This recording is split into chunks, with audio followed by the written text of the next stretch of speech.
Last year, I got a call from a founder I'd been coaching for 8 months. His best employee had just handed in her resignation. She'd been with the company for 6 years, knew every client, and managed 3 people. She was basically running the place in everything but the title. He was totally blindsided. And his first move, like almost every founder I've ever worked with, was to assume it was all about money. So he called her, offered her a raise. She turned it down. Then he called me. Pete, why do good people leave? I told him she didn't leave because of money. She left because of something he was doing every single week without realizing it. And when I told him what it was, there was a long silence on the phone. And he said, I think I've done that to 3 other people. Today, I'm going to walk you through the 5 mistakes that push your best people out. Not your average employees, your best ones, the ones you can't afford to lose.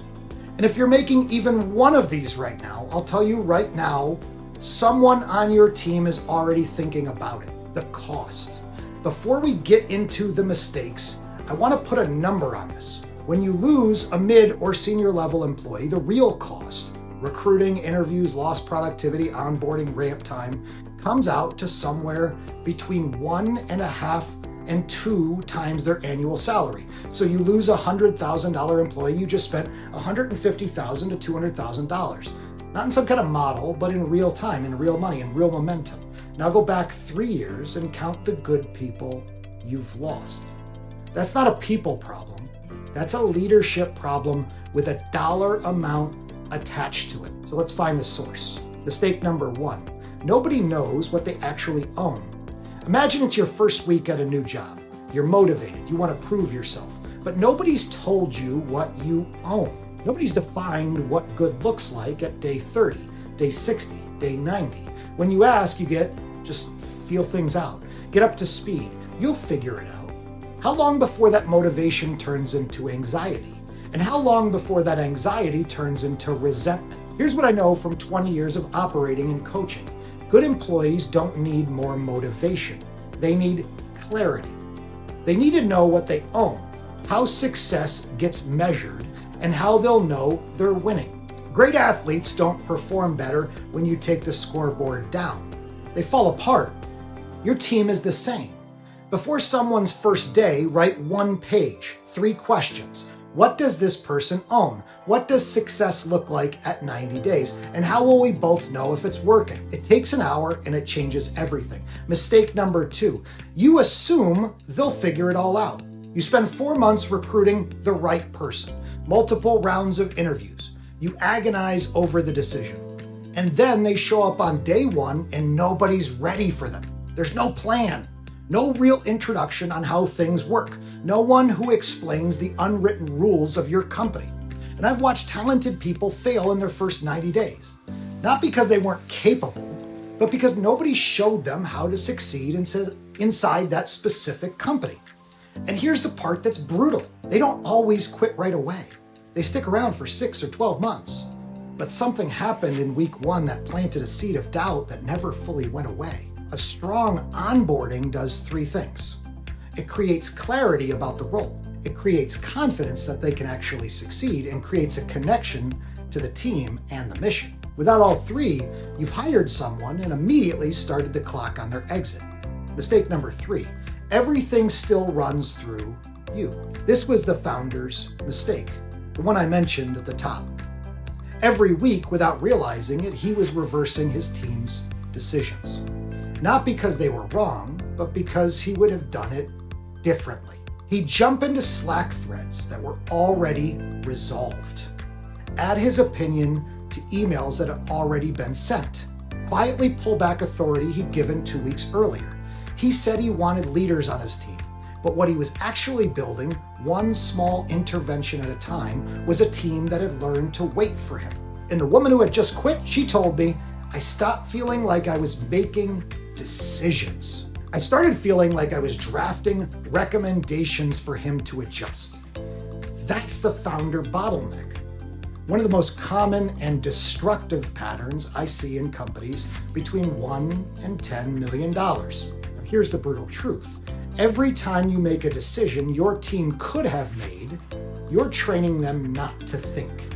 Every approval they wait on, every direction they defer to you on, every idea they don't bring forward because they already know that what you'll say. You think you're maintaining quality, but you're actually selecting compliance for them.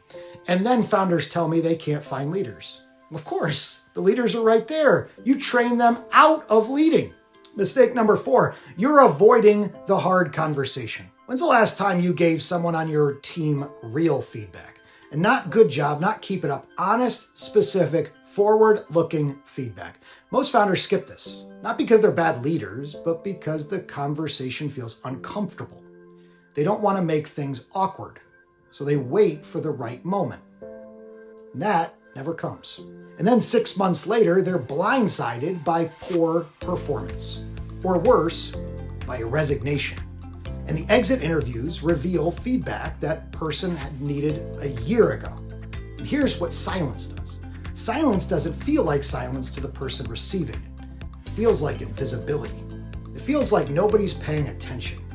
And your best people, the ambitious ones who actually want to grow, they're not looking for flattery. They're looking for a coach. They want to know where they're strong, where they're falling short, what they need to do to get to the next level. If you're not having those conversations, they will go find someone who will. The simplest thing I give founders, a 15-minute weekly check-in with one question.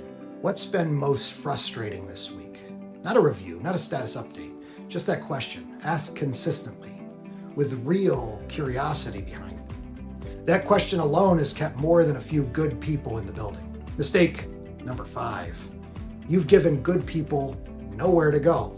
Think about someone on your team right now, someone you'd be devastated to lose. Now ask yourself honestly, do they know what the next 2 years could look like for them here? Not in vague terms, but specifically. What could they own? What could they be learning? What problems could they be solving that they're not solving today? If you don't know the answer, there's a damn good chance that they don't either. Your best people, the ones with options, are always running a quiet calculation. Not cynically, it's just human. They're asking, is staying here the best use of my potential? The moment they can't answer that with confidence, the search begins. Not always consciously, but it begins. Growth doesn't always mean a title change or a raise. Sometimes it's being trusted with a harder problem, given ownership of something new, invited into a room they've never been in. But it has to be intentional. If growth at your company only happens when someone pushes hard enough or threatens to leave, you've already lost the relationship.